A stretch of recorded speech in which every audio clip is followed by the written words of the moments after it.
తెలంగాణ సబ్బండ వర్గాల ప్రజలకు తెలియజేయనిదేమనగా టీఆర్ఎస్ డి పార్టీ సామాజిక తెలంగాణ బహుజనవాదంతో ఏర్పడినటువంటి పార్టీ. తెలంగాణ ప్రజల ఆశల కోసం, ఆశయాల కోసం, ఆకాంక్షల కోసం ఏర్పడినటువంటి పార్టీ. అందుకే మా టీఆర్ఎస్ డి పార్టీ పుట్టుకను చాలామంది వ్యతిరేకించి ఢిల్లీ హైకోర్టు మెట్టులు ఎక్కారు. అయినప్పటికీ కూడా కోర్టు కేసుల్లో గెలిచి తెలంగాణ ప్రజలు మరిచిపోయినటువంటి టీఆర్ఎస్ అనే పదాన్ని ఈరోజు మేము బ్రతికించడం జరిగింది. అందుకే మా పార్టీలో ఉన్న 33 జిల్లాల అధ్యక్షులకు కానీ రాష్ట్ర కార్యవర్గానికి తెలియజేస్తున్నాం. కండవాలు కప్పుకోవడం, వెళ్ళిపోవడం, నేను జిల్లా అధ్యక్షుడిని, నేను నియోజకవర్గ ఇన్ఛార్జిని, నేను పార్టీ రాష్ట్ర నాయకుడిని చెప్పుకోకండి. ప్రజా సమస్యల పట్ల పోరాటం చేయండి. ప్రజా సమస్యలను గుర్తించండి. ప్రజా సమస్యలపై ధర్నాలు చేయండి. రాస్తా రోకోలు చేయండి. ప్రజలను గుర్తించండి. అప్పుడే మన నాయకత్వాన్ని ప్రజలు సమర్థిస్తారు. రాజకీయాల్లో పోరాటాలు చేయకుండా, ఉద్యమాలు చేయకుండా, ప్రజలను గుర్తించకుండా, ప్రజా సమస్యలను పరిగణలోకి తీసుకోకుండా ఏ రాజకీయ నాయకుడు కూడా రాష్ట్ర నాయకుడిగా, జిల్లా నాయకుడిగా, నియోజకవర్గ నాయకుడిగా ఎదగలేడు. ఆనాడు తెలంగాణ ఉద్యమంలో Telangana private junior lecturers association రాష్ట్ర అధ్యక్షుడిగా 107 కార్యక్రమాలు, తెలంగాణ ఉద్యమకారుడిగా 10 జిల్లాలలో వందలాది మంది, వేలాది మంది లెక్చరర్స్తో చేసిన సందర్భాలు ఉన్నాయి. అందుకే మా పార్టీలోకి వచ్చే ప్రతి ఒక్కరికి చెప్తున్నా, ప్రతి ఒక్క వ్యక్తికి చెప్తున్నా, ప్రతి నాయకుడికి చెప్తున్నా, మీరు పార్టీ సిద్ధాంతాలను, ఆశయాలను తెలంగాణ ప్రజల్లోకి తీసుకుని పోయేటట్లయితేనే పార్టీలో చేరండి.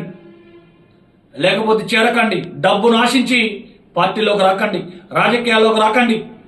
ఈ మధ్యకాలంలో మా పార్టీలో బీఫామ్ తీసుకున్న వ్యక్తులు వేరే పార్టీకి 2 లక్షలకు 3 లక్షలకు అమ్ముడు పోతే ప్రచారం చేయకుండా నామినేషన్లు వేయడంలో ఉపయోగం ఏంటి అని ప్రశ్నిస్తున్నాం. అందుకే ప్రధానమంత్రి మోడీ గారికి ఒకటే విజ్ఞప్తి చేస్తున్నా, ఏ పార్టీలో గెలిచిన వారు అదే పార్టీలో ఉండాలి.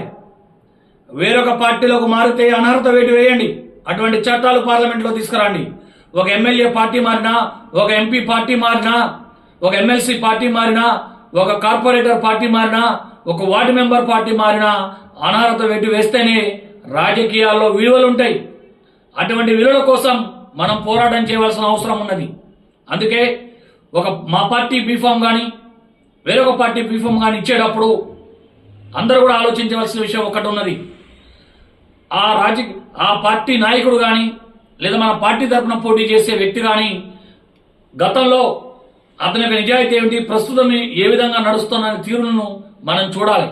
మన పార్టీ నాయకుడు నేను పోటీ చేస్తా అంటే మనం బీఫామ్ ఇస్తే వాళ్ళు పోటీ చేయట్లే, వేరే పార్టీలకు అమ్ముడు పోయే విష సంస్కృతి మన తెలంగాణతో పాటు ఆంధ్రప్రదేశ్లో ఎక్కువగా ఉన్నది. అందుకే మోడీ గారికి ఒకటే విజ్ఞప్తి చేస్తున్నా, పార్టీలు మారిన వారిపై అనర్హత వేడి వేసే చట్టాలు తేండి. అదేవిధంగా మా పార్టీ నాయకులను సున్నితంగా హెచ్చరిస్తున్నా, మీరు ప్రజా సమస్యల పట్ల పోరాటం చేయండి. ప్రజా సమస్యలను గుర్తించండి. ప్రజల మధ్యలోనే ఉండండి. అటువంటి నాయకులే మాకు కావాలి. డబ్బును ఆశించే వాళ్ళు రాజకీయాలకు అమ్ముడు పోవద్దు. మన బీఫామ్ తీసుకొని వేరే పార్టీలతో ఒప్పందాలు చేసుకొని 3 లక్షలకు 4 లక్షలకు అమ్ముడు పోయే నాయకులు మనకు అవసరం లేదు. అందుకే ఆవేశపూరితంగా ఈరోజు చెప్తున్నాం, పార్టీలో కష్టపడే వ్యక్తులే రండి. కష్టపడే వ్యక్తులే మా పార్టీలోకి రండి. ప్రజా సమస్యల పట్ల పోరాటం చేసే వ్యక్తులే రండి. ఒక తెలంగాణ ఉద్యమకారుడిగా, తెలంగాణ పొలిటికల్ జేఏసీ చైర్మన్గా, టీఆర్ఎస్డి పార్టీ రాష్ట్ర అధ్యక్షుడిగా తెలియజేస్తున్నా. ఎందుకంటే పార్టీలో బీఫామ్లు తీసుకుపోయి వేరే పార్టీతో ఒప్పందాలు చేసుకోవడం ఏంటి, వేరే పార్టీలతో కుమ్మక్కు కావడం ఏంటి, వేరే పార్టీల దగ్గర లక్షలు తీసుకుని విష సంస్కృతిని విడనాడండి అని చెప్తూ రాబోయే ఎంపీటీసీ ఎన్నికల్లో కానీ, జడ్పీటీసీ ఎన్నికల్లో కానీ, హైదరాబాద్ జిహెచ్ఎంసీ ఎన్నికల్లో మా పార్టీ ఒక ప్రత్యామ్నాయ పార్టీగా ఎదిగే విధానానికి మేము త్వరలోనే శ్రీకారం చుట్టబోతున్నాం. ఉమ్మడి 10 జిల్లాల్లో ప్రెస్ మీట్లు కానీ ప్రజా సమస్యలను గుర్తించి పోరాటం చేయబోతున్నాం. అదేవిధంగా ఇంకొక ముఖ్య విషయాన్ని తెలియజేస్తున్నాను. మరి తెలంగాణలో తెలంగాణ ఉద్యమకారులు కానీ, తెలంగాణ మేధావులు కానీ, అమరవీరుల కుటుంబాలు కానీ, మహిళలు కానీ, తెలంగాణ మేధావులు కానీ, విద్యార్థి నాయకులు కానీ, అదేవిధంగా అమరవీరుల కుటుంబాలు కానీ మనం గుర్తిస్తున్నామా? వాళ్ళని ఎందుకు గుర్తించడం విఫలమవుతున్నాం? డబ్బులు ఇస్తే రాజకీయ నాయకులు కాలేరు, డబ్బులు ఇచ్చి ఓట్లు కొనుక్కుంటే రాజకీయ నాయకులు కాలేరు.